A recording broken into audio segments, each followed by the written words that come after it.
Hello, I'm Bruce Haynes, General Manager of WBNI 89.1 FM, Fort Wayne's public radio station. When we first thought about producing a program about Fort Wayne's broadcast history, we had trouble deciding whether the subject would be of interest to a broad audience or if it was only interesting to us who worked in the business. So we went out and conducted an unofficial, unscientific poll. And it turns out that there's a whole lot of people out there that consider Bob Sievers their friend, even though they've never met him before. A lot of people vividly remember Uncle Win showing off a great new toy, or Engineer John holding up a picture they had actually colored. A lot of people have sung along with the Little Red Barn for years, and a lot of people would recognize Hilliard Gates's voice anywhere. Well, that's all we needed to hear. The hard part was fitting nearly 70 years of history into a one-hour program. So forgive us if we spend most of the hour on the first 50 years. Television and radio are an important part of our daily lives. We depend on them for our news, information, and entertainment. We have a room in our home dedicated solely to television viewing. Our cars all have radios. Well, in the beginning, to own a radio or a TV was prestigious. Now it's understood.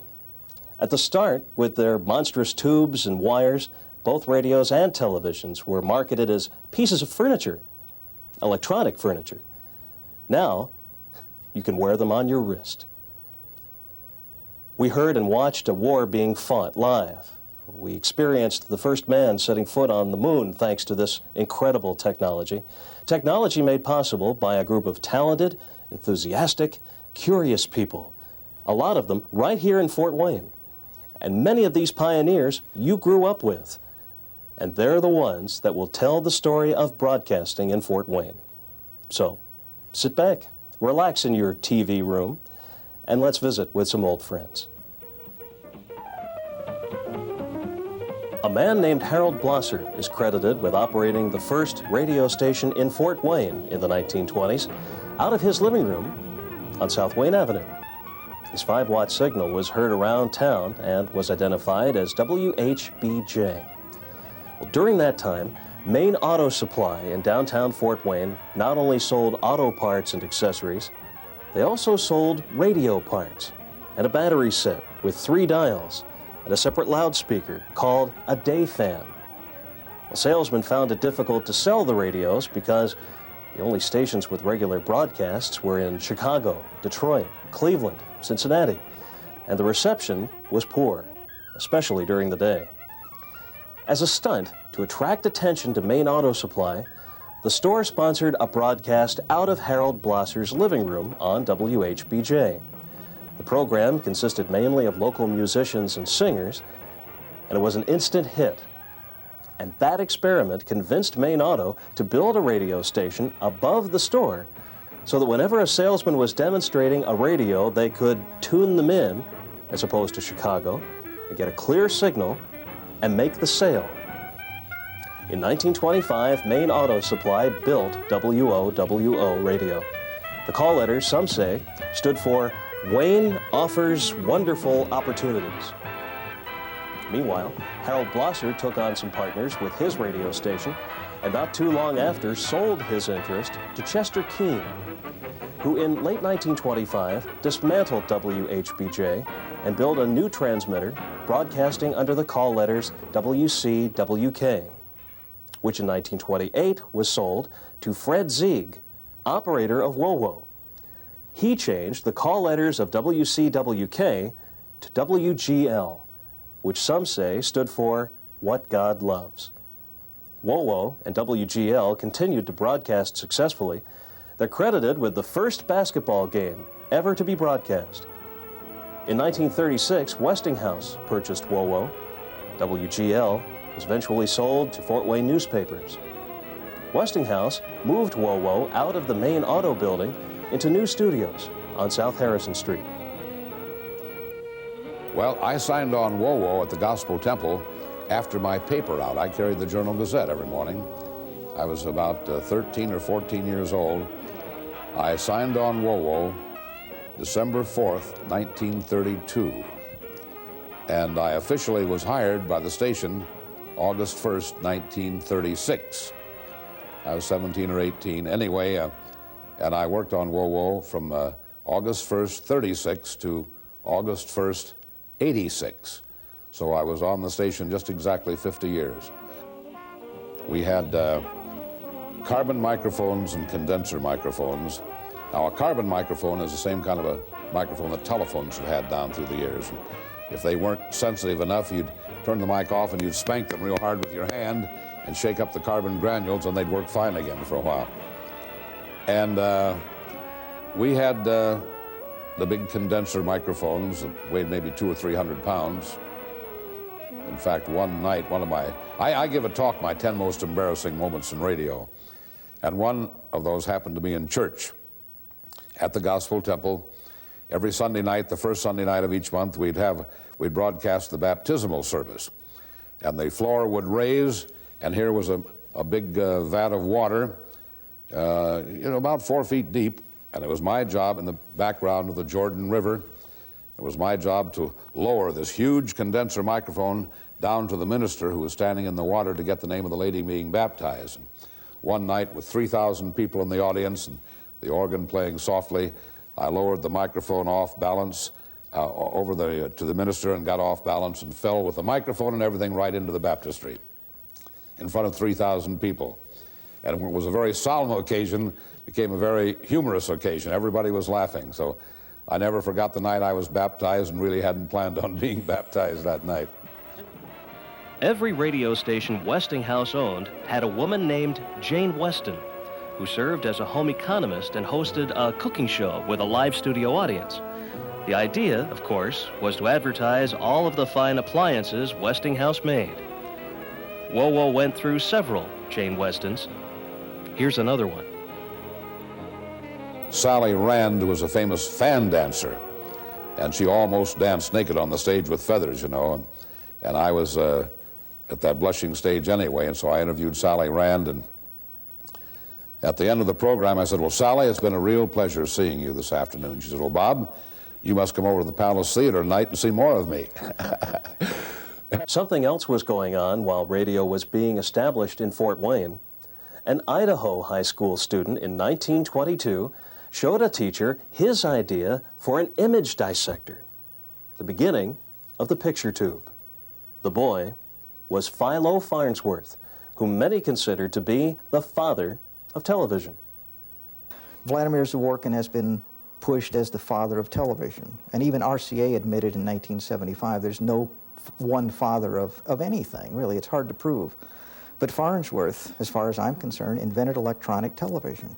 He had the idea when he was 14, he got the backing in 27, had it patented in 1930, and won the interference case, which is the key element. But that's been buried in history by RCA and by encyclopedias and by people who write books and don't know the truth. And the truth is in the basement of Mrs. Farnsworth's home in Salt Lake City with all the journals and all of the daily ledgers from 1926 to 1939. There's a great story Mrs. Farnsworth tells. It was their wedding night, and Philo leaned over, and whispered in his new bride's ear, "I have another woman in my life, and her name is television." In the late 1920s, Fort Wayne became identified as a leader in the manufacturing of wire, which attracted many electronics-related companies, including Magnavox and the Capehart Company, maker of fine phonographs and known for its beautiful cabinetry. And in 1938, Philo Farnsworth moved his television and radio corporation to Fort Wayne and merged with Capehart. In 1949, the company became known as International Telephone and Telegraph, or ITT, as it's known today. Eventually, the market just kind of passed them by. They couldn't produce enough, is how I look at it. And again, Fort Wayne is not a major metropolitan area, and ITT, International Telephone and Telegraph, bought out the company and went into aerospace and went into military projects. And I just think television wasn't meant to be in terms of marketing it for Farnsworth. You know, he created it, and then he got into the next idea and the next idea, and he had over 400 patents. Although televisions were manufactured in Fort Wayne in the late 30s, The city didn't see its first TV station until WKJG signed on in 1953. I left WOWO in 1947 to build a radio station for the publisher of the Fort Wayne Journal-Gazette. And his name was Bill Kunkel, and our station was WKJG, that's William Kunkel Journal-Gazette. And unfortunately, he died about 9 months after we began operation, and the family had to dispose of the station. And so it went through a few ownership changes, and it settled down about 1950. The new organization that resulted from the death of Mr. Kunkel, they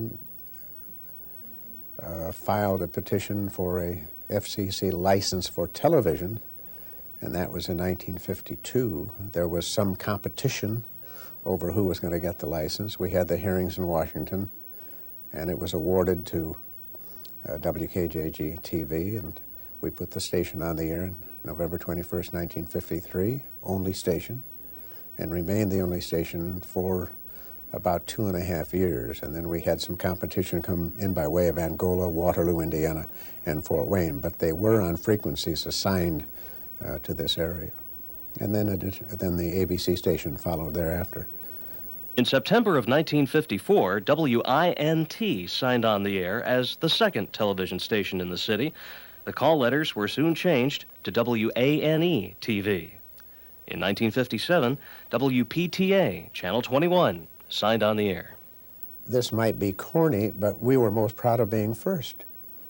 I mean, you can't believe the feeling I had when I sat at a desk in the studio, very austere.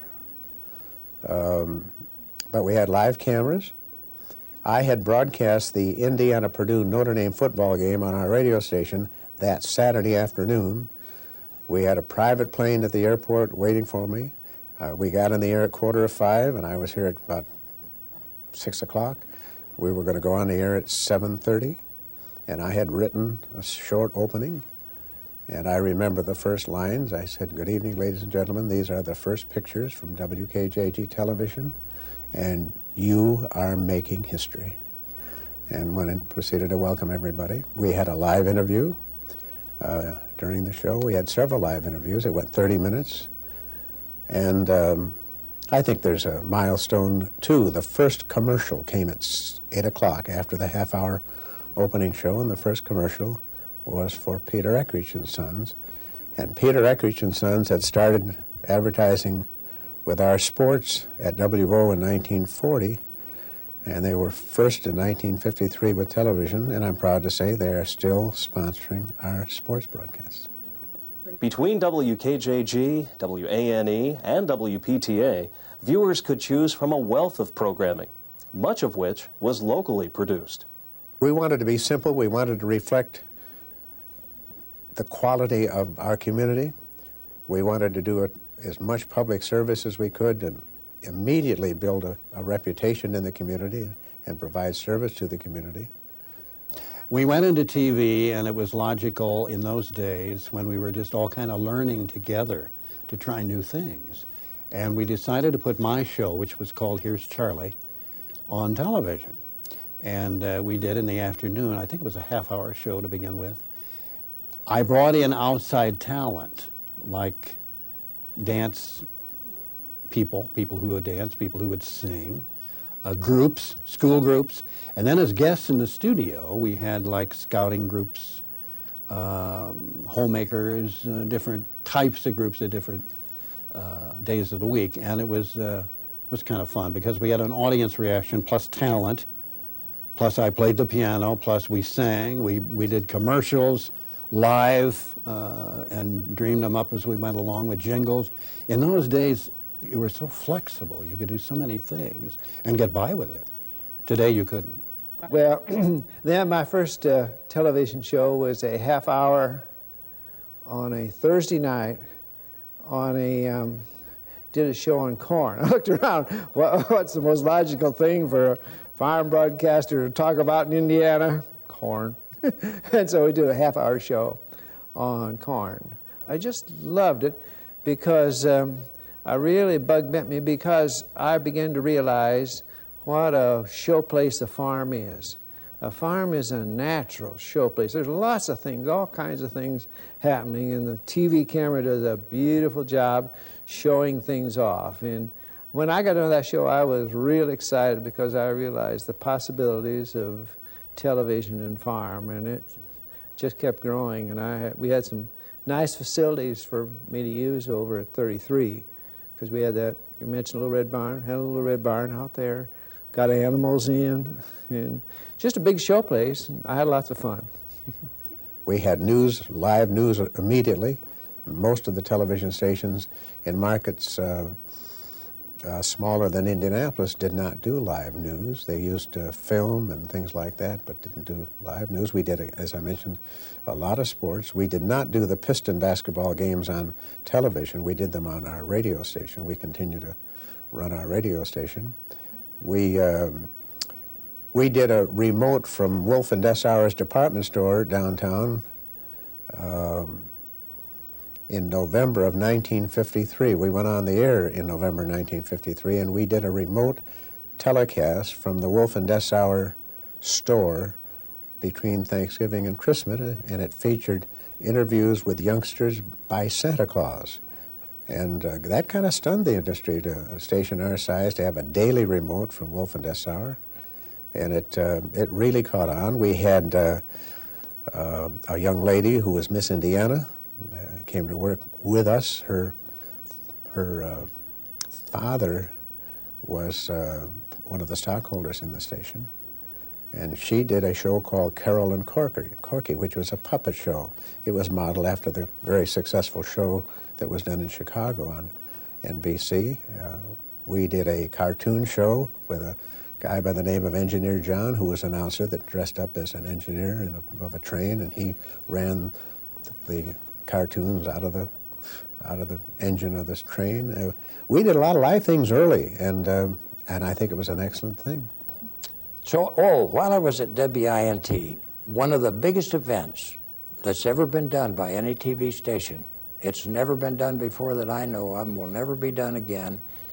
It's too bad this didn't go national, but the thing about it is we were just a little station out in Waterloo, because remember, we had offices in the top of the Lincoln Tower. We had studios in the old Trailways garage in Waterloo, Indiana, and the engineers and the transmitter were on a farm south of Auburn, so we're all strung out.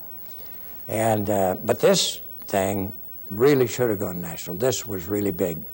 When Jack Powell played Cactus Jack at that time, now he later became famous for Dance Date, but he played Cactus Jack at that particular time. He was a cowboy, played cartoons, and then he would talk to the kids and he would do commercials. Well, this one day, and this big thing that they pulled was this. I think we had all of 2 cameras. They rolled one of them out onto the sidewalks of Waterloo and headed it toward the train tracks, because the train tracks were pretty close there. Then he would give a running play to the guys outside, and he'd say, well, is the train coming in yet? Well, if not, we'll go back to the cartoons. And Jack would go back and forth to them outside. Finally, the call came. They said, we hear a whistle. We hear the train coming. And Jack said, we'll cut the cartoon. We'll go back outside. And actually, this is true because I saw this happen. They actually got the train going through Waterloo. It went Now, you know, I think back on that and how silly that is, but they did it. And I'll tell you, back then, I guess people were probably just happy if they could get a signal and there wasn't any snow in it, so it didn't make too much difference what you got. No. Anyway, that's how the silly. And then Jack later had a thing called Dance Date, the same as the national thing, only this was a local thing where the local kids came. And he had that for a long, long time. I still get lots of comments. I've been off there quite a few of the goat.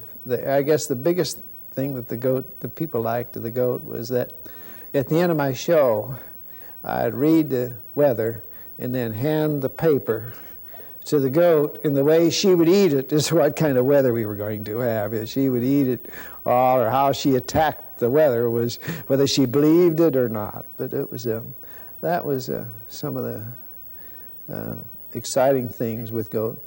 I really came in at the end of the kind of golden era of live television here, where all the commercials were. We were still doing live commercials in the 6 o'clock news when I came, but we were kind of on the tail end of it. And that, of course, that was just fraught for all sorts of problems. And I don't know if people have recounted these stories to you. Well, I'm third hand here, but there's a wonderful story that Bill Foster tells where he did most of the commercials, live commercials here, and the one I always liked the best was he had some Formica top table that one of the virtues of it was stain proof, and you could spill alcoholic beverages on it and all sorts of things. It wouldn't stain. And to kind of demonstrate its durability, they had this deal where they sprinkle a little lighter fluid on it and would light it, and it would burn, and he'd wipe it off, and there'd be no mark on it. Well, of course, it's going to be live, so they practiced it about 3 times, and everything went well. But when he was wiping it off, he always would take this same cloth and wipe it up, and then he did it on the air. Well, everything went fine until he went to wipe it, and that cloth had gotten so saturated in the practices with the lighter fluid that it just went and he went, oh my gosh, call the fire department, and people all over town called the fire department. And I mean, this is all live TV. We just don't see that anymore. The first pictures on our newscasts in television in 1953 were Polaroid pictures, believe it or not. And I remember going down to a photographic store in downtown Fort Wayne, Howard's. It was a leading place in those days, and the Howards were good friends of mine. And I bought a Bolex camera, a film camera. And we had one film camera here for probably 2 years before we ever got 2 or 3 more. We had our own film processing unit here. You would have to go out, shoot the film, bring it back and process it, edit it, and put it on the air. Well, today it's almost instantaneous. And of course you have all the live facilities you didn't have outside of the building in those days. As I wish we could look at a newscast now, there are just none are in existence. We didn't have taping and all that. And I probably would be shocked because we thought we were doing a good job. And I think we were. It's just the state of the art at that time compared to what we do now and the production values that are inherent in what we're doing. It was very primitive. We had one cameraman in those days, and I'm talking about mid-60s. We shot film on negative film. It was a little processor, and it came out negative. So when you screen the film of what you're going to use, the black was white and the white was black, like you're looking at a snapshot negative. Very hard, although you got used to it. And then we would just reverse the polarity on the air. But, you know, I think we shot things and we yo-yoed all back and forth, and there was a great expense involved in film, so you were very measured as opposed to what we're doing in tape now. You can shoot miles of tape and reuse it. The film, it was a budget item, so you didn't want to go too much. You're going to go cut a news conference, you wanted to you wanted to be prudent on what you were going to get, and consequently you weren't always getting the best stuff, but a real budget problem. Things like that made it pretty primitive. We used Polaroid pictures for spot news at night that I'd go out and shoot and then bring them back, and that was our news coverage at night. Wasn't very good, was it? Although, you know, if you want to look at it purely as news value, it was there, and it wasn't all glitzed up. Not to say what we do is bad now, but when everyone went home in the evening, I was alone at night. I was it. And in fact, this will be hard for you to believe. The way I was hired in, I also had to work one weekend night, and I did news, weather, and sports. I was it. It was 20 minutes initially and then a half hour, but everything. Now we have people working all day and everything. I'm sure it wasn't very good. We had to, it was just pretty primitive in lots of ways. We only had one camera in the studio to use. money saving there. We were just getting by with one camera person, and so we'd have to pre-tape some scores off a board. We'd put them up with a little magnetic device, and then we'd videotape them, and then I'd try to keep up with them as they'd pan down and all this thing. We had no character generator and the things that we're so used to today, so it was pretty primitive. But I don't apologize for it, really, in lots of ways, because you know, we were delivering a service, and it probably was more newsy than entertainment, and I don't know that was all bad. In the 60s and 70s, Ann Cologne treated homemakers to entertainment and information every weekday at noon on Wayne TV. Jane Weston, she wasn't.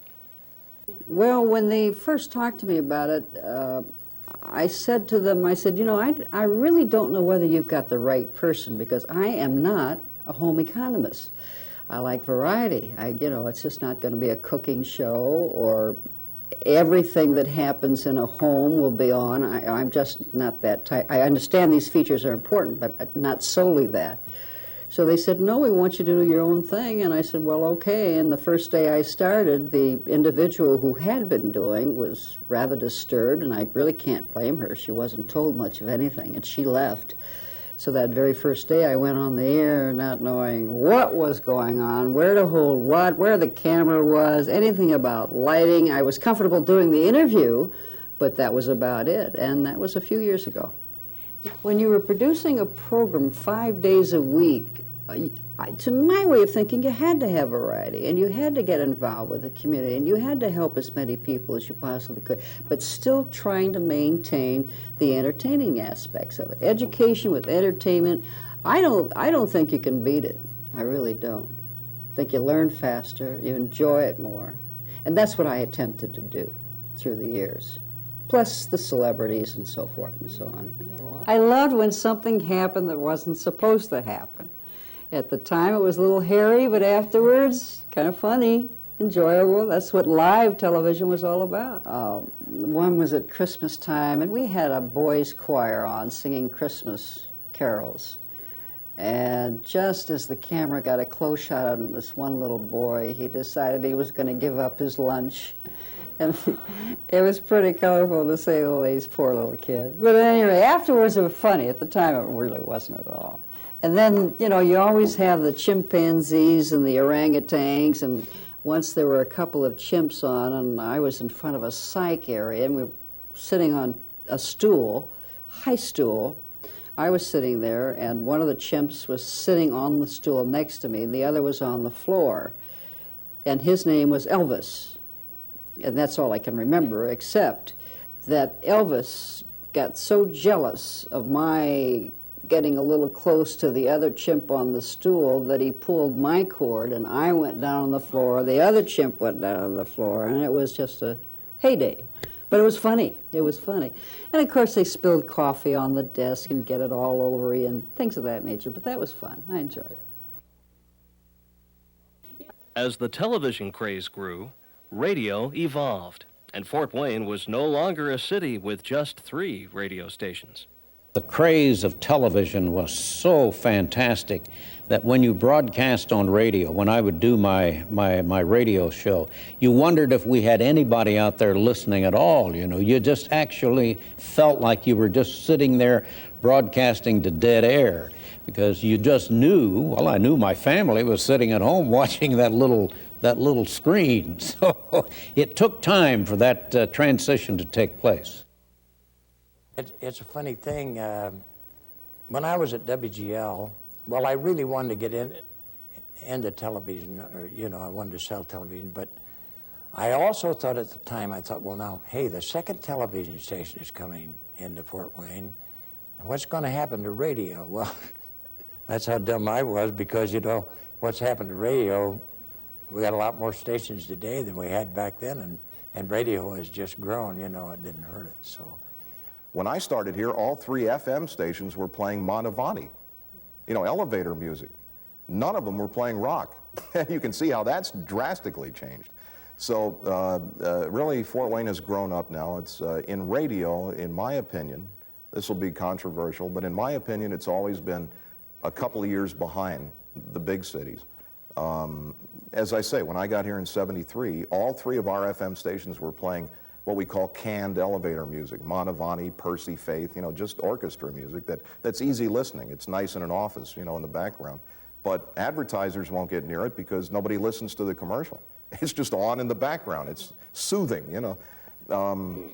Now you have rock and roll on FM, you know, and things have drastically changed, and the number of stations has tripled. So things have really changed here in the last 10 years. LYV and WOWO were probably the 2 prominent stations in the market at that time. It was kind of a constant battle for the ratings. We were very powerful, influential. Unfortunately, we didn't have a lot of power. So at night, it was hard to pick us up on the south side of town even. So that was one of our real, because we reduced power at sunset, and that was one of our real problems back then. And we were a pipsqueak. WOWO had no competition, none whatsoever over the years, at least in the 60s. WGL had a fellow by the name of Al Russell, I think, that played top 40 music over there and had about the time I came, and maybe still was there for a while in the mid-60s. And I'm sure, you know, he did well, and if you talk to people now that remembered him, they'd say, sure, they listened to him. But that was the only outlet that they had for top 40 at that time, speaking of anybody, because WOWO, although they played a lot of top 40 music, was still kind of middle of the road. And had strong numbers, but really didn't have anybody that really gave them a lot of competition. Well, we come on with that tight top 40 format on WLYV and gave them a run for the money. And it was a David and Goliath situation. I mean, here they are, 50,000 watt WOWO, been in town forever. Here's WLYV, small wattage upstart radio station. And I think we caught WOW off guard, really, to be honest about it, because nobody took us serious. They didn't take us serious. And if you heard the station and the signal, obviously it was understandable why they wouldn't. But in 1969, in the April-May ARB, they took us serious because we beat them. And I think it was one of the really great things that ever happened in radio in this city, and something that got national attention through Billboard and a number of the other broadcast magazines and what have you, because here's this little station that did it. Now, it only happened once because, you know, when you knock the giant down, you don't necessarily kill him. You know, it's the old, you may have won the battle but not the war, and they came back and turned things on, turned it around a little bit, and then for the time being, gained ground and did well. We were never overall #1 again, although in some day parts we were #1. But, and of course, shortly after that then came WMAE in 1971. And you know what happens? It fragments the market a little bit. You have another top 40 station, so it not only creates a little more competition, but you're getting numbers from what LYV had, some numbers from WOWO, and there you are. And that leads it up to the way it is now, where there's just so many radio stations that it's just so competitive here. It's not 2 or 3 stations anymore. It's a lot of stations, and a lot of good stations. We had a guy come in, in fact, Jay Walker and I were talking about this the other day. We just reminded each other about a fellow that had come in and was hired to work the night shift, was hired off a resume and off a tape, and he came in for an interview. Nice fella. Okay, we'll start tonight, 8 o'clock. We'll see you in the station, 8 o'clock, you do your show. Great, fired up, looking forward to working here. And he put his earphones with his name on them in the control room to come back and work at 8 o'clock. The guy never showed up. To this day, we don't have a clue where the fella is. When that station moved from the Anthony Wayne Bank building up to Maple Crest, they probably took those headsets with them. But that was not infrequent. That kind of, I mean, it's a migratory sort of transitory business. You know, sort of reasonably well-paid hobos that drift in and out of markets and stay for a year or 6 months or even a week and then go off somewhere else. There are a lot of people that came in and out of this market just that way. By being on WOWO early in the morning, when the radio waves skip out farther, I would have missionaries who were born and raised up here at Elkhart would hear me every morning in Africa, loud and clear. And I would get about 50 letters every winter, up until I just retired a few years ago, from farmers in Norway and Sweden. And they didn't tune in for me, but WOWO was the only stateside station they got consistently over there, and they tuned in to get the price of corn and soybeans in the morning. One day a guy called from Miami. He said, "Ron, you'll never guess where I'm listening." He says, "Boca Raton," or it was Boca Raton. And I said, "Well, I'm glad you called. I'm honored that you're listening all the way down there in Florida." I said, "By the way, I'm answering a postcard to a guy in Sweden right now." I followed Jack Underwood's show for 12 years, every day.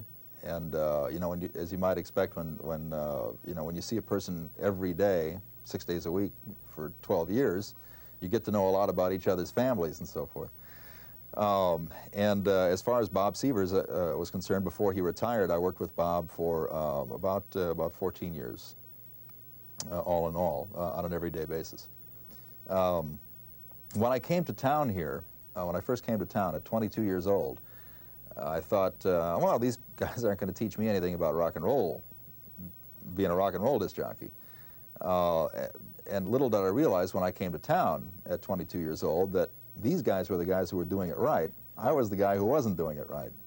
And I used to wonder how it was that this radio station had those big ratings when they didn't seem to play just the right rock and roll songs at just the right time, followed by just the right jingles and just the right... And I never realized that what people want to hear on the radio is what those guys were doing. And what those guys are doing is being real people. They aren't being an actor or a plastic person who isn't what he or she says they are. When Bob Sievers was emotional, you could hear it in his voice. I mean, if something touched him, you could tell on the air. And the same with Jack Underwood. You know, if he was honestly moved by something, you could tell, either way, whether it was humorous or not. And, you know, the listeners developed a relationship with those people right through the airwaves because they heard exactly who they were, and they were just the person next door, quite literally. And so when I realized that, I started thinking, you know, these guys have got something on the ball here. I don't have to be somebody who I think sounds good. All I have to do is be me. And if the audience likes me, then I got it made. If they don't, then I guess I ought to find another business to be in. So that's what I learned from those two guys who, you know, are pros in the business, bar none. I think with Bob Sievers, first of all, you could learn over and above anything else, Bob was a nice man, a good guy. Been around for a long time. Bob worked hard, put in a lot of time. You know, Bob just didn't show up 5 minutes before he went on the air and would leave the radio station 5 minutes after. Bob was dedicated to this business. And I think if anybody ever had a role model in radio, Bob Sievers would be the guy that you would want to follow in his footsteps. I mean, I did. The guy made an impression on me, but I listened to Bob, you know, and I think Bob would enjoy hearing this. When I was growing up in Ohio, I listened to Bob do the countdown every Saturday morning. And, you know, I was getting into radio at the time and thought, gee, I kind of like to do this. And I'm listening to him do the countdown. Always, before I ever met him, he just came on as a pretty nice, caring kind of guy. And that's the way it was. And it was his work effort, his work ethics, and all the contributions he made to radio. And Bob, I don't think sometimes realizes what he did, but just him being there was a contribution to this business. In terms of radio, I have to tell you that one of the best radio stations in this country back in that period is WOWO. I grew up in upstate New York, and there were a couple of radio stations as I developed this interest in being in broadcasting that I listened to, and WOWO was one of them.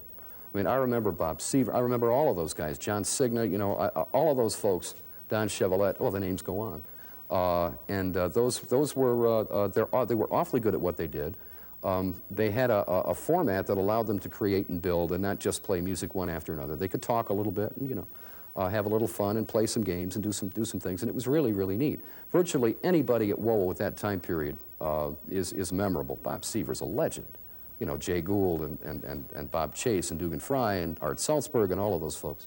Just like the camera doesn't lie, neither does the microphone, and it'll come through if you're sincere about it. It'll come through and it'll work for you. The great example is Bob Sievers, who everybody considers their grandfather or a family member, you know. He's honest and he's dependable and credible, and those are the key words. And then, of course, all the tradition gathers around that. And I hope he goes on forever, I really do. If a little elderly lady called me and maybe she lived alone and had no children and her only dog was missing, well, this would be like her child, you know. And the boss didn't want me to put lost dog announcements on the air. But I thought I couldn't live with myself if I couldn't at least drop a little hint. So finally, one program director said, no more dog announcements. And here I get another one of these calls. I said, you know, folks, as of today, I can no longer use dog announcements or cat announcements on the air. And here's a little elderly lady who lives on the south side of Fort Wayne. She's lost her little brown dog, but I can't talk about it, but I was. So I said, I'm going to stuff her doggy, her telephone number in my shirt pocket. And if any of you see this dog, well, you call me when I get off the air. And Jay Gould would kid me. He'd come to work in the morning and said, well, Sievers, have you got any cats or dogs stuffed in your shirt pocket this morning? But, you know, when you think of it, how much bigger a favor can you do for somebody than to help find their dog or their pet or whoever that's gotten away? And one day I heard Bob Sievers, I was driving in here on Saturday morning to go on the air after him, and I heard him say, now friends, there's a little lost dog in South Fort Wayne on Calhoun Street that needs medication, and gosh, they can't find him, and everybody's out looking, and when I get off the air here in 20 minutes, I'm going to go down and help look. And I remembered that comment because I thought, now there's a real guy. He doesn't care what it sounds like. He's going to do what he thinks is right. A year later, a lady said to me, she said, well, I never used to listen to Bob Sievers. She said, but I do now. And I said, why? And she says, well, by accident, I was dialing across your station on a Saturday morning, and I heard him say he was going to go down and help look for a lost dog. I like dogs so much, I thought, that's the guy I want to listen to. And that was what made that lady listen. And he had little things like that that were really him that touched everybody, whether it was a chili supper or a lost dog. I mean, you know, he communicated directly one-to-one with the people. I had a lady one time call me and say, Bob, and she lived in the 2000 block of Broadway here in Fort Wayne. She said, I hear you every day in my gas stove. And I thought, she hears me in her gas stove. So I said, well, I'll stop out on the way home. So I went out, got my ear down to the burner, and sure enough, I could hear the thing playing music. And then I began to wonder if I was all right. And at one time later, the farmer who had a big farm barn right near our big transmitter out by Roanoke at Wowo, he complained that his tin roof was playing Wowo so loud at night that it was causing his cows to lose milk production. And so Wowo, Westinghouse, tore off his tin roof and put on a wooden shingle roof so his roof wouldn't play music. I don't know of another station that I've ever worked at, certainly. This is my 13th one, by the way. I don't know of another station that I've ever worked at where they'll grind the place to a seeming halt to help somebody out, and this station does. It may not sound like it. I guess the beauty part of it is that you want to be able to do that kind of stuff without making it sound like that, because obviously you can't, bring a company to a standstill for one or two individual people. But if you can figure out a way to do it without ever letting anybody else know you're doing it, for example, somebody says, gee, I'm calling long distance and I have to have the weather forecast for Indianapolis, and I don't have, I put my last quarter in the phone, and all right, hang up and listen to the radio, I'll get it for you.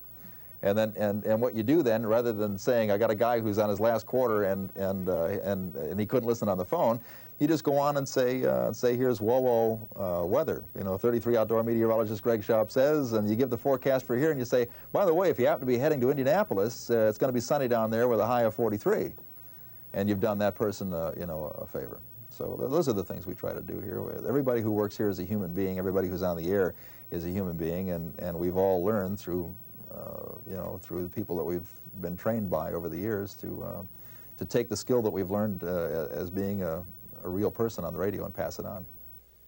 A fellow who was so close to me, and I still see every Wednesday, was Jack Underwood. I was on the air from 5 till 9 or 10, and Jack would be on the air, say, from 10 till 3. He followed me. And Jack has Alzheimer's disease. It's no secret. He does. And believe me, I can almost consider myself a specialist in seeing what Alzheimer's does. But Jack and I, for years, would go out every Wednesday to lunch, and his wife, Pat, and my wife would go out to lunch to a different restaurant. And so when Jack became so ill that we couldn't go to dinner anymore, I still go out to the nursing home to see him. But his voice, his ability to ad-lib and to MC, it just doesn't seem possible to me that he's incapacitated now. But certainly a wonderful guy, and I want to tell the radio audience, and his son Chris is on the air all night long now, from midnight till 5:30. And Chris told me the other day it'd be the happiest thing in his life if his father just knew that he was on the air. So every Wednesday when I go out to see Jack, I get down to his ear and tell him that Chris Underwood is on the air. I don't know if it gets through or not, but it's just shocking what tricks life plays, and to see a man like like Jack going through what he is, but certainly I have the greatest respect for him. And the other one is Jay Gould, who came as our farm director and the old songsmith. And I have all kinds of memories with Jay at Belly Acres, how he built his place out there. And my father died when I was a little boy, 9 years old, and I was about 17 when Jay came to work at WOWO. I'd worked there several years before he came. But through the years, he has been my teacher. He would say, Sievers, don't use your voice 17, be yourself. I would try to say, and now the styled music, and you know, he'd say, knock that off and be yourself. So Jay was my teacher, but in addition to being my teacher down through the years, Jay was also like my father, because I didn't have a father, and I would go to him with any problems I had, and so I give a great deal of my credit to Jay Gould.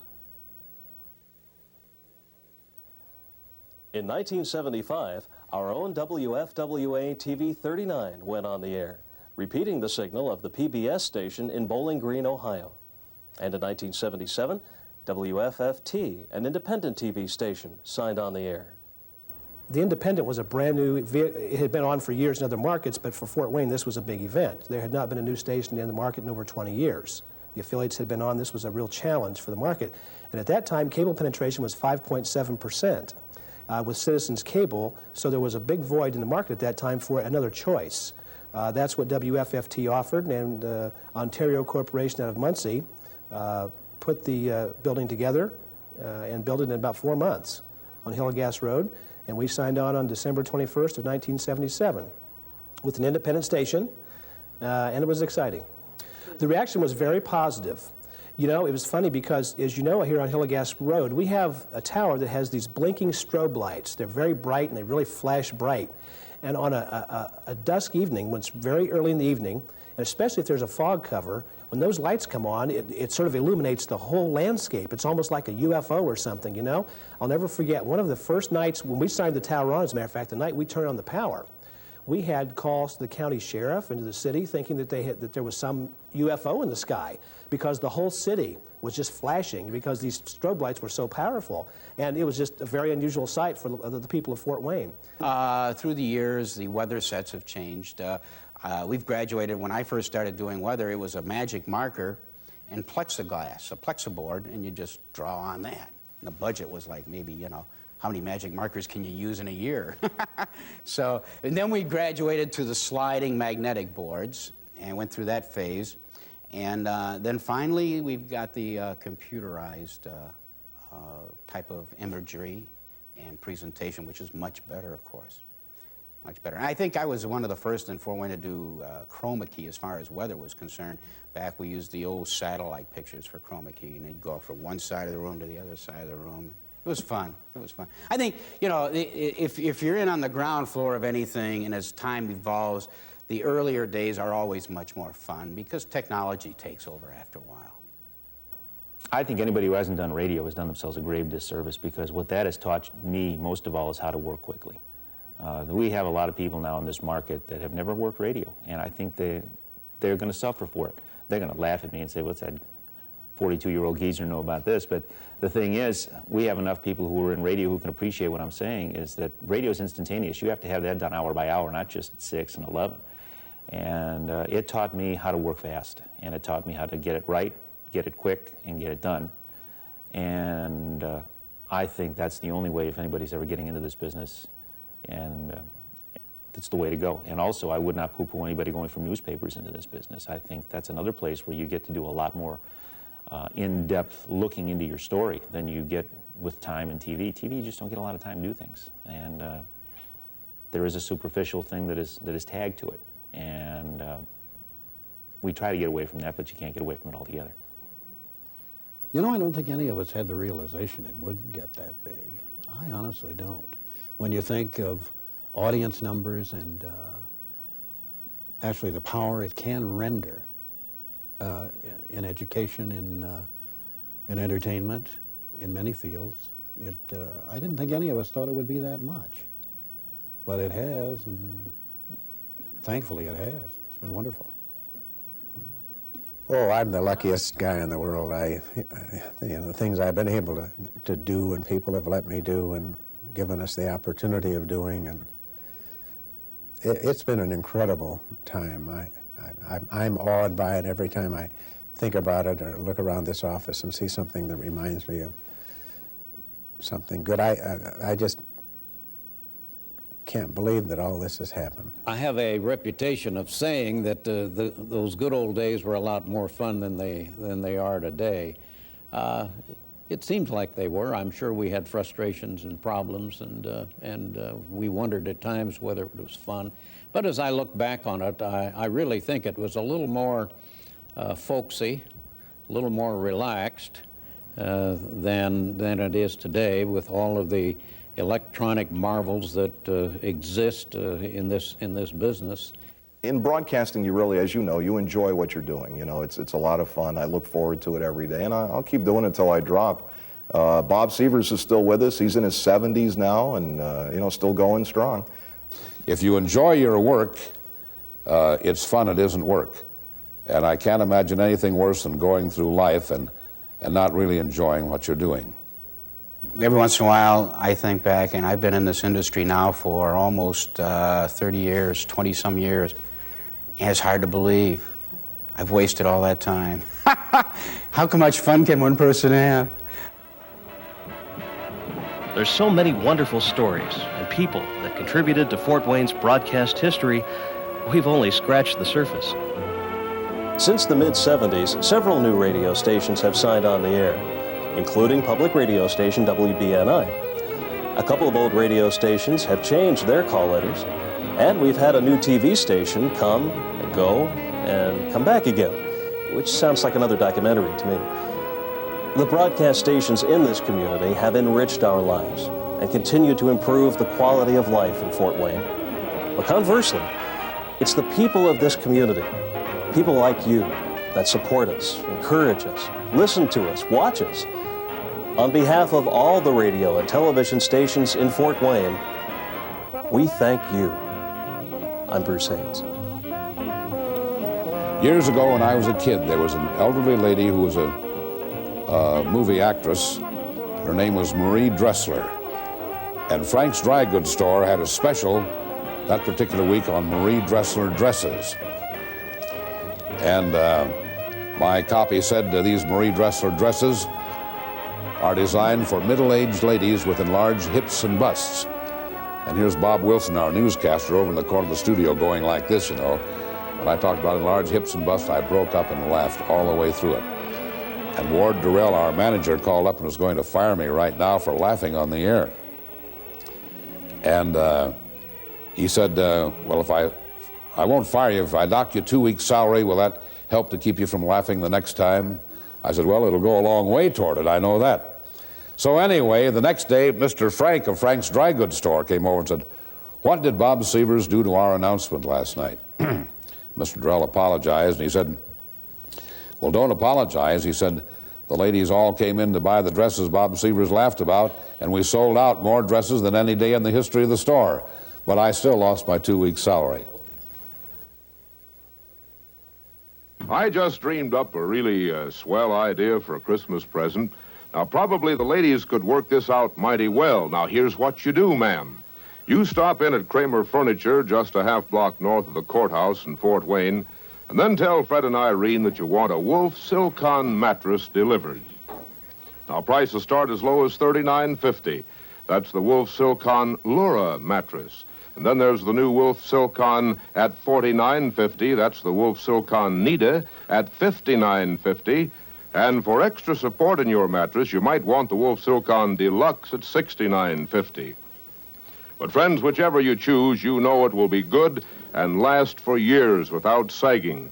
Tell Fred when you want it delivered. And then come Christmas, now Dad has no present under the tree, and you, Mom, you just keep mum. Then you trundle off to bed, and whammo, Dad will suddenly wake up to the fact that that you did get him a present.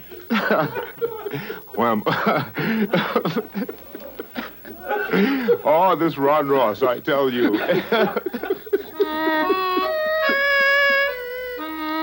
Well, anyway, folks, Dad will fall asleep so quickly that he won't even thank you for the present till the next morning. But it is a wonderful gift. So, folks, be sure. I don't know. There must be an easier way to make a living, folks. When you go into Fred and Irene's, you tell them we sent you, won't you? Don't you dare! Just a half block north of the courthouse in downtown Fort Wayne.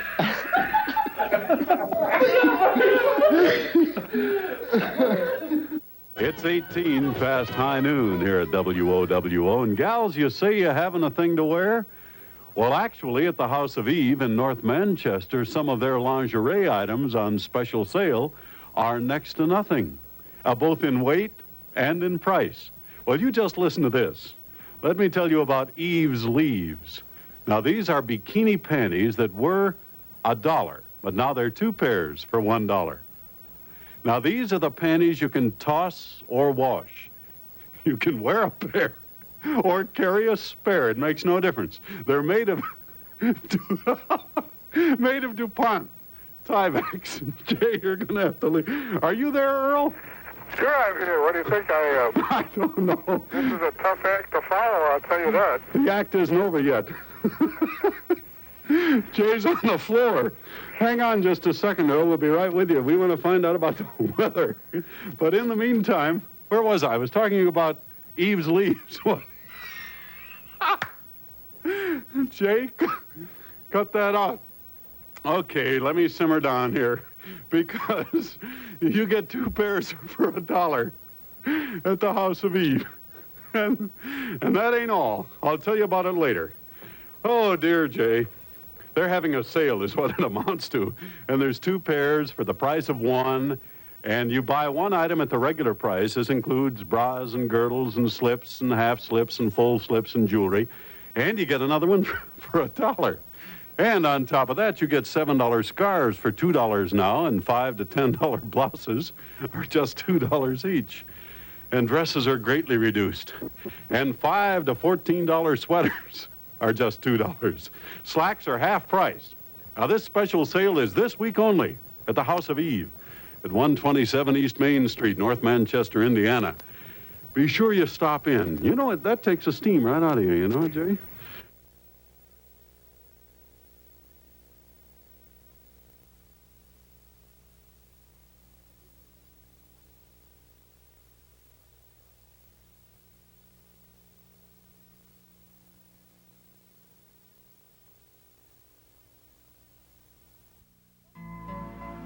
Funding for Fort Wayne on the Air is made possible by Essex Group.